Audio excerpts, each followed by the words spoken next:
Hello, and welcome to Doctor Who 50 years ago, the show that looks back to the episode that aired in 1967 and looks at the differences between then and now. This week, episode 5 of The Evil of the Daleks, with 100% more Doctor than there was the previous episode. I am Ben. I am Luke. And I'm Nick. And here we are, and here we go into the news from 1967.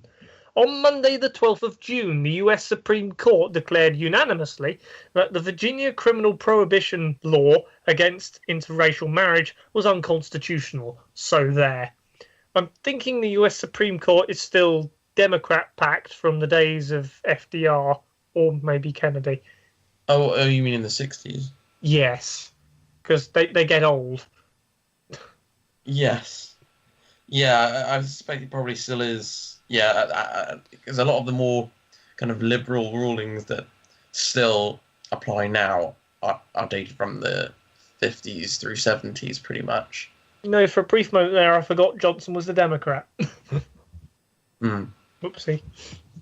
And it's only in the 80s when the makeup of the Supreme Court becomes more conservative with the Reagan and George H.W. Bush appointing a lot of the new justices. It shows you how powerful the Supreme Court is in the feudal? Blimey, it's about to become feudal. Federal state that is the United States. Yeah, well, I would say, yeah, and it shows how political it is as well.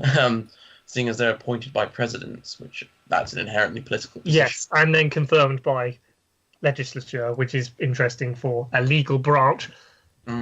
So it sort of shows how it's a way of showing that the British legal system is superior because it's more independent. Yeah, sure, why not? On Thursday, the 15th of June, Libya's foreign minister demands the closure of the US and UK's bases in the country in retaliation for their support of Israel during the Six-Day War, which happened last week. Here's the aftermath. Some people say, do you mind? I think it's interesting to note here that Libya at this point was actually still a monarchy. I don't think it was. I don't think Gaddafi had launched his coup yet.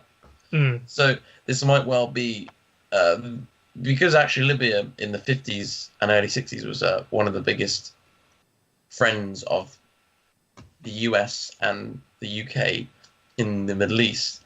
I think this might suggest that the Libyan government knew that there's a sort of nationalistic, anti-Western feeling in certain segments of the country, especially in the military. Yeah. They have to issue this sort of stern warning. The differences between 50 years ago and now. Yeah. It's not gone well since then for Libya or the Middle East. And finally, on Saturday the 17th of June, the explosion's massive. China successfully explodes its first hydrogen bomb, being the fourth nation to do so other than the US, the Soviet Union and the UK. It's, quote, entirely for defence, unquote, / deterrence, so the government says, which is the official line for very explodey, mass wipeouty, deathy machines of destruction. Yeah. I think again, this is just an important signifier of how China, that Sino-Soviet relations are massively deteriorating. And we won't cover this in our podcast, but in 1968, they even have a small border war with each other. Is that Manchuria? Yeah, it was. They fight over some islands in a river, I think. Oh, okay. Good on them. Ridiculous about it, but yeah, over some. Yeah, but so it shows. Up until now, the US had this sort of monolithic idea of communism that all of the communist countries in the world followed orders straight from Moscow, but China shows that this is not the case. So, Nick, is this the first communism on communism war where China is sort of aggravating Russia or the USSR a bit? Yeah, this is certainly the first conflict between two communist countries after the Second World War, when it had become firmly established that Moscow was the leader of communism in the world. this does lead to further conflicts because China then sort of establishes itself as the other communist country that has another. If you don't want to follow the Soviets, you'll follow the Chinese. So there ends up being a bit of conflict between Vietnam and Cambodia. Cambodia, which was ruled by Pol Pot and the Khmer Rouge, they fought each other. With Vietnam, very nasty. Yeah, very nasty war. And Few Vietnam genocides to boot. Yeah, and Vietnam was Soviet backed, and Cambodia was Chinese backed. And I think even to some extent, the Americans, because of their somewhat alliance with China, somewhat backed Pol Pot because he was anti-Soviet. Short answer, yes. Yeah. And that was the news. And now we shall get into episode 5 of The Evil of the Daleks, which I can aptly describe as the end of Act 2 in this paced play. Yes, definitely. It says something about how epic this story is, that we have a 3-part climax, basically. Because the end of Act 2 for Power of the Daleks was, oh god, a load of Daleks. This one is, oh god, a load of, new Daleks. Yeah, and it's not even really an, oh god, it's a, huh? Ooh. Yeah. It's one of the interesting cliffhangers, which is not built on peril, but on a point of interest. Yeah, which are always, I think, the most interesting ones, because the peril ones, you always know that the Doctor is going to get out of it. Whereas with cliffhangers like, it was Admiral you're like, oh, okay. Bless the massacre. Right. Don't take that out of context. Move on. Anyway, this is probably my least favourite episode so far. I can't... I had very little to write about it. Me too.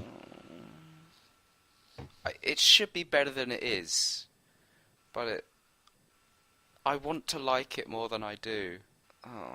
It becomes terribly difficult at some places where the human plots get convoluted, possibly. And then the entire story of Terrell is just simply resolved. And he's just gone. But then the entire house is going to be just gone in the middle of the next episode anyway. So there. Shall we stumble through this episode then?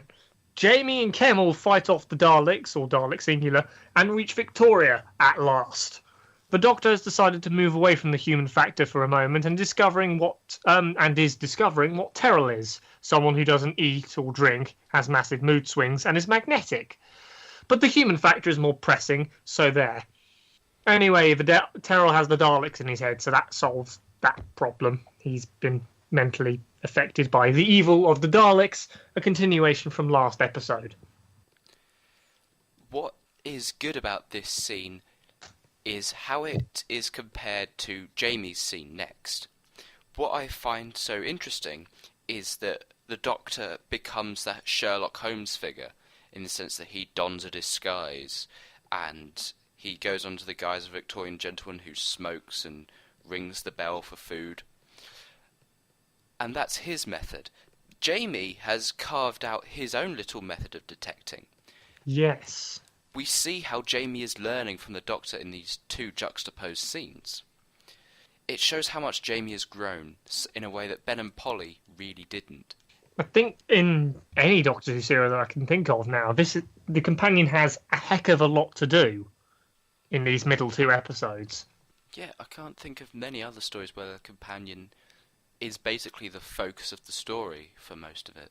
I mean possibly the Dalek invasion of Earth? True. But then Hartnell gets sidelined a lot, and so it is up to the companions to carry him. Yeah. It's not quite New Who, because in New Who you wouldn't have the Doctor as this overseer. Instead, it would be much more companion-led, while the Doctor is hardly a side character, but he is sort of on equal terms. Here we have the two working off of each other to propel themselves, which is what made the Doctor and Jamie quite brilliant. a very good relationship which will be tested to the utmost limits later on in the episode. Jamie believes someone's working for the Daleks. Indeed, Maxtable is hypnotising Molly to stop being a nuisance and interfering in his plans with the Daleks.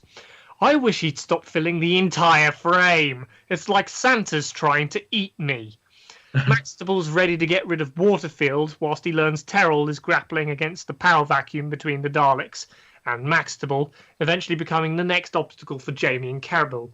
Oh, it's all terribly difficult for me as the human subtext gets convoluted with the Daleks, who were trying to be, more apparent in this story, rather than the cold, cunning villains from behind the stage, or behind the cabinet, if you will. Insert political joke here. We're sort of starting to engage with that soap opera mode that was quite big in the 60s. If you look at the Forsyte saga as well, which was incredibly massive and just behind the corner, as it were. Yes. A bit of upstairs, downstairs sort of thing, as Ben mentioned last week.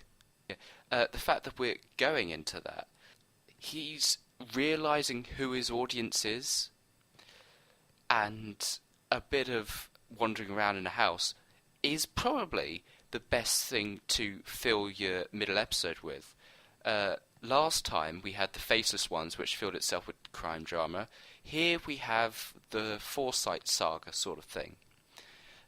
Both work, but a crime drama would always end up more lasting compared to a bit of domesticness. It depends. Was some soap? I know, incredibly silly question, but was soap around in the Victorian times? Because otherwise we could rename this the Chamber Pot Opera or something. No, I don't really think there would have been the medium to distribute it, because a big part of soaps is that they're very regular. So that's why they were big on TV. They were not that big on radio, but they exist. I meant soap as in soap. Oh! I know, sorry. Yes, soap existed. Cool, fine. Terrible joke, moving on. So, I think it's quite chilling that Maxtable is able to so easily slip into the role of hypnotising Molly, as though because he is her master and her social better, that to him this is just normal, this is just right, she should just do what he wants. And it does add an extra layer of villainy to him. And it is a social critique of Britain, I guess even in the present day, where old men have a disproportionate amount of power. Generational conflict. Ooh, yes. Yes. And so this is definitely the sort of thing that the younger audience would be sympathetic to Molly, and so would know that Maxwell is very much the sort of side villain here to the Daleks. He's sort of, I guess, he's very similar to, let's say, in not quite the same sense as Tobias Vaughan in The Invasion is the, similar role to that, I'd say. He plays the human face of the enemy. Cybermen, yeah. So here, instead of the Cybermen, you have the Daleks, who at this point haven't done that much. They've just been in the background more. So Maxwell more represents the human face of their villainy. Yes. Yeah, that's true. The Doctor's completed the human factor to give to the Daleks. He's all full of positivism. But the Doctor is wary of what the Daleks are really planning. Well, keep that in mind. Waterfield provides a conscience, but the Doctor knows what he's doing, it seems. Jamie and Kemmel then fight off the Daleks, whilst Terrell steals Victoria away. Jamie and Kemmel go after Terrell, and a fight eventually ensues between Jamie and Terrell on top of a dining table of all places. Jamie wins, whilst Molly and Ruth get in the way now and then. Terrell has a fit, but the Doctor intervenes and sends Molly, Ruth and Terrell away from the house, removing them from the plot, the danger, and Dalek control. Just wonder, when does the Doctor mention of that awesome line where he says he's a professor of more than just... This is now. Okay, cool. So I would say I really like that line. I know that because of the regeneration, it's sort of already implied he's not quite human, but we still don't know. He could just be a future human at this point. So this is just further solidifying, sort of, and deepening the intrigue and mystery into the Doctor's origin, and very much suggesting that he is an alien, which I like. This is good. This is making the Doctor weirder and different, and it also shows he doesn't think like a human does. The Doctor doesn't think like a human, and when he says that he is a part of a far wider field, we have to think to Smile in the modern series, where the Doctor acts as the negotiator. It's good that even today we see hints of the Doctor being a complete alien with a different worldview. I mean, it didn't even come up that much in the 60s. It comes up more often, and the Doctor definitely isn't as human, but we rarely see him actively state how alien he is. And I think that's because in the Hartnell era especially, the Doctor is pretty much just an eccentric human from the future, almost. Well, in the War Machines, that's basically what they say he is. Mm. But it's still a progressive layer of thought. He's still... Well, he's progressive in that he is against the whole idea of Aztec sacrifice, but then he's aware of the boundaries of time, and that's the sort of layer of progressivism that the first Doctor exhibits. With the second Doctor, he gets all inclusive, and we see that in the Doctors through to the present day, and including your 12th Doctor metaphor there. Yeah. From Doctors number 2 onwards, they're a lot more willing to meddle with time or change things a bit. Kemmel and Victoria are captured by the Daleks and are taken away in the Daleks' cabinet. The Doctor and Jamie are left to settle their differences through some brilliant acting. The Daleks, instilled with the human factor, awaken, and the Doctor is delighted to discover that with the human factor, they have become childlike. That'll get the kids interested. What this does is that it makes the Daleks that we've seen throughout the story seem parental. Like they are the grown-ups who've turned into crotchety old grandfathers, and here are some lovely new Dalek children. So at this point, there is a certain level of empathy and relatability to the Daleks. This means that later, when we see what happens to these 3 Daleks and the way that other Daleks use them for their own ends, it becomes even more chilling because we have that frame of reference. Yeah, it's literally generational conflict, the story now, and I think of it. Mm. That is an interesting subtext. And it's also kind of the same again with how Jamie and the Doctor argue with each other. The young, the brash versus the possibly more responsible but slightly irascible and slightly difficult to trust Doctor. And the stakes are Kemmel and Victoria, also the young. What gives the Jamie and the Doctor scene extra weight is the fact that throughout this season, and in fact since every companion so far, everybody's left at random moments just when their contracts run out. As a result, the fact that Jamie can just go at any point gives this scene a greater stake. And what's also chilling is the fact that we don't trust the Doctor as much. While the Doctor has been slightly more genial over the course of this series, we still have to think back to the fact that it took like 3 or 4 serials for us to get used to him and to like him. Like it or not, this isn't a Doctor we're all that sure of yet. And while he can be cheerful and genial, he was taking notes on humans like they were pawns in a game and seemed to almost relish the opportunity. So the fact that Jamie has reason and ability to leave to the 1960s viewer, this scene, the fact that we're starting to like Jamie because of the faceless ones and this thing, it's a nice addition of dramatic tension. Yeah? Yeah, because he could leave at the end of the serial, or even before the end of the serial, a la Ben and Polly. Yeah, he could just say, I'm going to go lead a life with Molly, Ruth, and Tell. And the Doctor could say, oh, well, see you then. I'll screw around with some Daleks. It's that possibility that exists. Yeah, Okay. which you don't get now. To contrast it with Doctor Who now, you know that in the middle of a series, the companion is not going to leave or die. So when, let's say in Series 8, at the end of Kill the Moon, where Clara says, oh, I want to leave now, you know that's an empty threat. You know that's not going to happen. It's the 21st century age in which we live, in where every single bit of Doctor Who is seen by fans, including filming and probably post-production as well. The whole point of set spoiler reviews and all that jazz, which Chibnall is trying to move away from, which thank God. Because then you won't get the Mondasian Cybermen revealed quite so early. Well, to be fair, they had to reveal this Mondasian Cybermen because they went and filmed that evening or the next day. Yeah, because they knew that it would be leaked like no other business. Yeah, so they had to say that, but they didn't have to mention the big spoiler in that trailer that they did. I doubt it's even a spoiler. I bet he's just going to be on screen for 5 seconds. That'd be hilarious if he was. All that leaking down to nothing.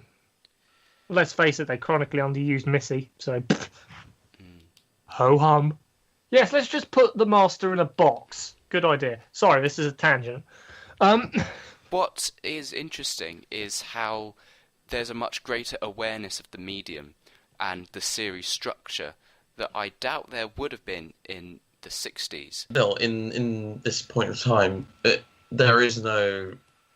It's just a serial follows on from another serial. There is no real sense of story arc across an entire season like there would be now in classic shows. You might have the serials running into each other, but they don't, as I say, there isn't a big story arc from, say, the 10th Planet or the Smugglers or whatever that extends to now. There just isn't anything like that. Such is the difference between the making of Doctor Who 50 years ago and Doctor Who today. That is the end of Act 2 of The Evil of the Daleks, the end of Episode 5. Thank you very much for watching. You can find us on Blogspot, which redirects to iTunes. Leave positive comments there, it helps. You can also find us on Facebook and YouTube, where you can like, comment and subscribe, and Google Plus if you dare. We shall be back next week to play trains in Episode 6 of The Evil of the Daleks. Until then, I've been Ben. I've been Luke. And I've been Nick. Bless the massacre.